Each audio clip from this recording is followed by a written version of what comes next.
What does it feel like being at the 50th anniversary of the NCSL?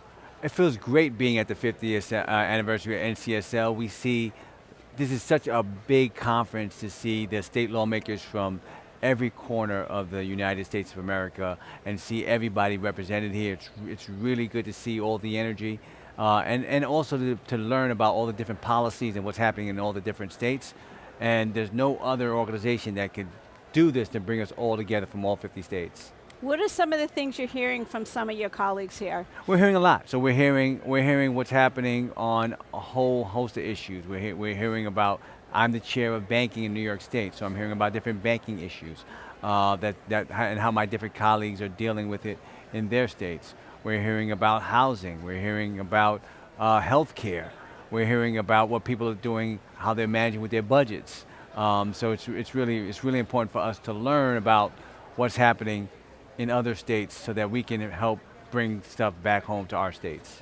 And you are a member of the MIT AI Policy Forum. Yes, yes, and it's great that we're here in Boston. That's right, that's right. Yeah, yeah, So yeah. talk to me about what that forum is and what are some of the things that we need to start thinking about when it comes to artificial intelligence? So there are a lot of things that we need to start thinking about when it comes to the future and when it comes to technology and in particular when it comes to artificial intelligence. It's important that we prepare our people for what's to come, for tomorrow.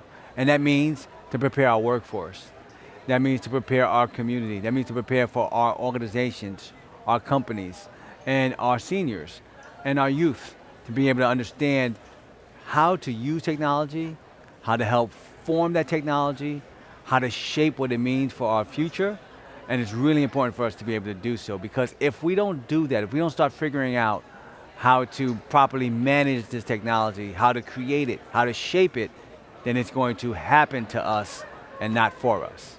Now, with AI comes a lot of fraud, and we know that that oftentimes happens to some of our most vulnerable, and these are older citizens, people there may be some language barriers. So what types of protections are there when it comes to AI? Like, are there talks about how it can be legislated and how people can be prosecuted for using it the wrong way? So when it comes to technology, and when it comes to many things, fraud is always something that we have to make sure that we prepare people for. One thing that's happening now is when it comes to new technologies, when it comes to the future, there are new ways of people to scam. And there's actually a position called scammers. Now the biggest gangsters are scammers, not drug dealers, not people robbing and stealing, actually scammers. People that come, so hackers and folks that come and take your information, take your banking information, take your what have you. So we have to make sure one of the major things to do, education. We have to educate people understanding what to look out for. And I could sit here for days to tell you all the scams and schemes that these folks have. And it's not only our seniors. So we have to make sure that we're educated and understand how to properly secure your data, how to properly secure your hardware, your phone, your tablet, and what to do on the telephone. So these scammers come in a whole host of ways. The fact that now that we're transacting on the computer now, we're ordering more stuff online, we're dealing with telehealth, we're dealing with a lot of different things. Now scammers and people have a lot of different ways to try to extract your value.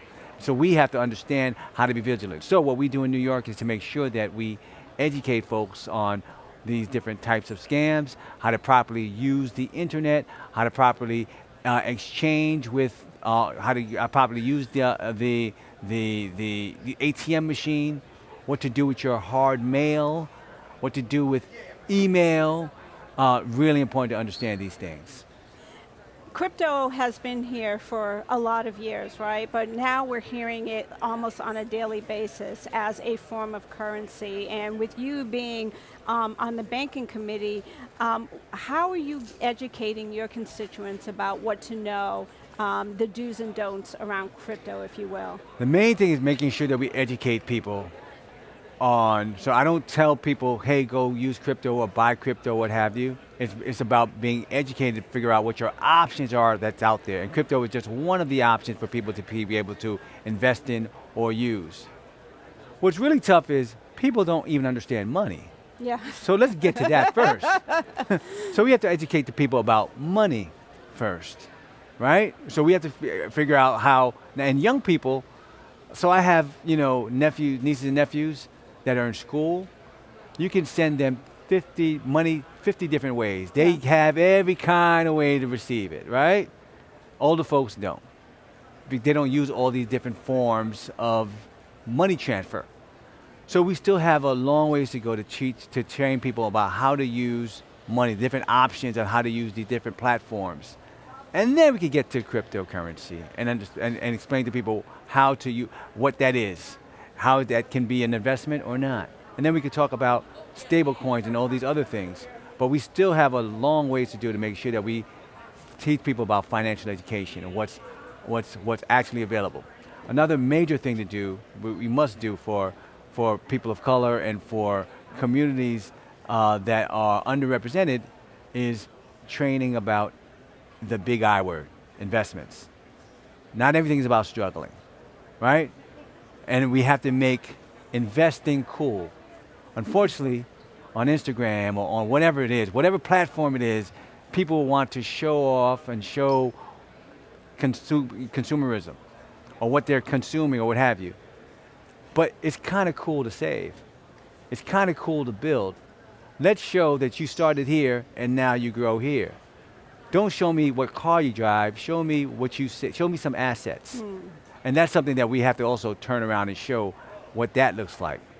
What are you hoping to get from this conference so that you can go back home and keep educating your constituents about issues of finance and crypto and AI and all these amazingly wonderful things? So what's great about being here is that I'm learning from my other colleagues. I'm learning from my other colleagues in other states.